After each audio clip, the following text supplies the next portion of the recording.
Hello friends! இது உங்கள் சபரியன் family. சபரியன் ஃபேமிலில நீங்களும் ஒருத்தராகணும்னு நினைக்கிறீங்களா? அப்போ உடனே நம்ம சேனல சப்ஸ்கிரைப் பண்ணி வச்சுக்கோங்க.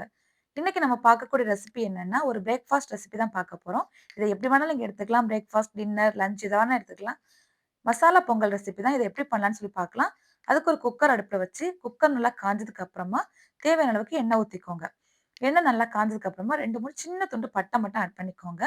நெறைய வேண்டாம். 2, 3 சின்ன துண்டு ஒரு ஃப்ளேவருக்காக மட்டும் தான். இது நல்லா பொரியட்டும். பொரிஞ்சதுக்கு அப்புறமா 1 டீஸ்பூன் அளவுக்கு சோம்பு ஆட் பண்ணிக்கிறேன்.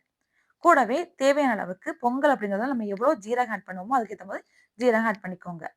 தேவையான அளவுக்கு நான் 1 டேபிள் ஸ்பூன் அளவுக்கு மிளகு ஆட் பண்ணிக்கிறேன். மிளகு வந்து பொங்கலுக்கு எப்பவுமே நெறைய சேர்ப்போம். அதனால. அது மாதிரி 2 டேபிள் ஸ்பூன் அளவுக்கு 1 டேபிள் ஸ்பூன் அளவுக்கு இஞ்சியும், 1 டேபிள் ஸ்பூன் அளவுக்கு பூண்டும் ஆட் பண்ணிக்கிறேன். நார்மலா நம்ம பொங்கல் செய்யும்போது இஞ்சி மட்டும் தான் ஆட் பண்ணுவோம். பூண்டு சேர்க்க மாட்டோம். இன்னைக்கு இது மசாலா பொங்கல் அப்படிங்கிறதுனால 2மே ஒரு டேபிள் ஸ்பூன் ஆட் பண்ணிக்கிறேன். 2ம் இப்ப சேர்த்து நல்லா வந்து பிரட்டி விட்டுக்கோங்க. நல்லா ஃப்ரை ஆகட்டும். இந்த அளவுக்கு ஃப்ரை ஆனதுக்கு அப்புறமா ஒரு மீடியம் சைஸ் பெரிய வெங்காயத்த ரொம்பவும் குட்டி குட்டியா கட் பண்ணி வச்சிருக்கேன். அத சேர்த்துக்கிறேன். 2 பிரட்டிக்கோங்க. பிரட்டிக்கிட்டு கூடவே ஒரு பெரிய தக்காளி பழத்த ஒரே ஒரு தக்காளி பழம் நல்லா பழுத்ததா குட்டி குட்டியா கட் பண்ணி வச்சிருக்கேன். அதையும் சேர்த்துக்கிறேன். இப்ப இது எல்லாமே நல்லா வந்து மிக்ஸ் பண்ணி விட்டுக்கலாம். எல்லாமே சேர்ந்து நல்லா வந்து வதங்கட்டும்.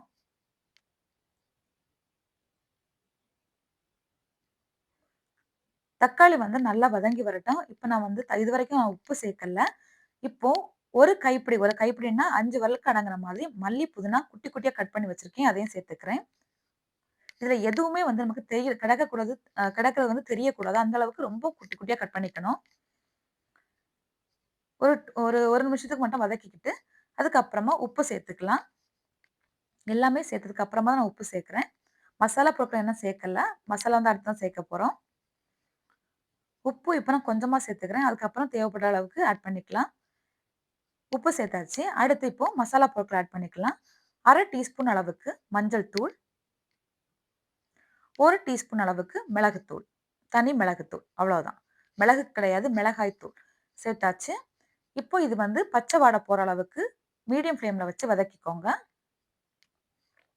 இதுக்கு சேர்க்கிறதுக்கு நான் இன்னைக்கு அரிசியும், பருப்பும் ஊற வச்சு வச்சிருக்கேன். 1 மணி நேரம் கண்டிப்பா ஊற வைக்கணும் நம்ம.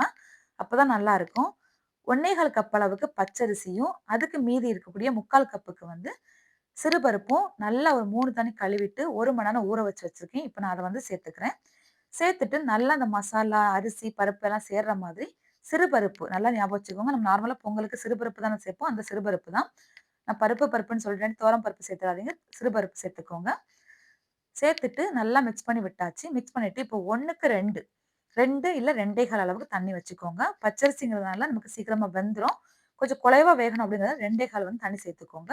கரெக்ட்டா இருக்கும். அப்போ 2க்கு 4 1/2 கப் தண்ணி வந்து கரெக்ட்டா இருக்கும். இப்ப சேர்த்தாச்சு. சேர்த்துட்டு இப்போ இதுக்கு நல்லா கலந்து விட்டுட்டு, இப்ப இதுக்கு தேவையான அளவு உப்பு ஆட் பண்ணிக்கோங்க. நம்ம நார்மலா பிரியாணிக்கெல்லாம் சேர்ப்போம் இல்லையா உப்பு. கொஞ்சம் கக்கிற மாதிரி இருக்கணும் அது மாதிரி. இப்ப நீங்க இதுக்கு வந்து தக்காளி கடைசில அந்த மாதிரி செய்றீங்கன்னா, உப்பு கொஞ்சம் கம்மியா போட்டுக்கோங்க. நான் வந்து இன்னைக்கு எந்த சைட் டிஷ்ஷும் இல்ல. இதுவே சூப்பரா இருக்கும் நமக்கு. சைட் டிஷ்ஷுமே தேவைப்படாது. இப்போ இத மூடி போட்டுறலாம். மூடி போட்டுட்டு ஹை ஃப்ளேம்ல வச்சு 2 விசில் வச்சுக்கோங்க. சிம்ல அப்படியே ஒரு 5 மினிட்ஸ் விட்டுருங்க. 2 விசில் வந்ததுக்கு அப்புறமா சிம்ல வந்து 5 நிமிஷம் விட்டுட்டு அடுப்ப ஆஃப் பண்ணிக்கோங்க. அதுக்கப்புறமா கேஸ் எல்லாம் ரிலீஸ் ஆனதுக்கு அப்புறமா ஓப்பன் பண்ணி பாருங்க. சூப்பரா ஒரு வாசனை ஒரு பிரியாணி, ஒரு பொங்கல், ஒரு தக்காளி சாதம் எல்லாம் கலந்தா எப்படி இருக்கும்? அந்த அளவுக்கு ஃப்ளேவர்ஃபுல்லா அவ்ளோ டேஸ்ட்டா இருக்கும். அவ்ளோ அந்த வாசனையே தூக்கலா இருக்கும்.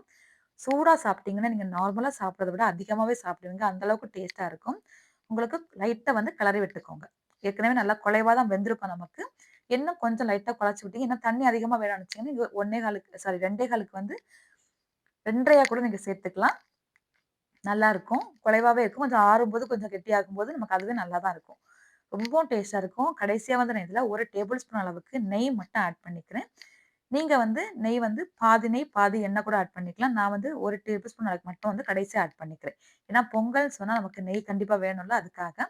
நான் இப்ப சூடாவே சாப்பிட போறதுனால தான் ஆட் பண்ணியிருக்கிறேன். ஆறுனதுக்கு அப்புறம் சாப்பிடுறதா நான் ஆட் பண்ணியிருக்க மாட்டேன்.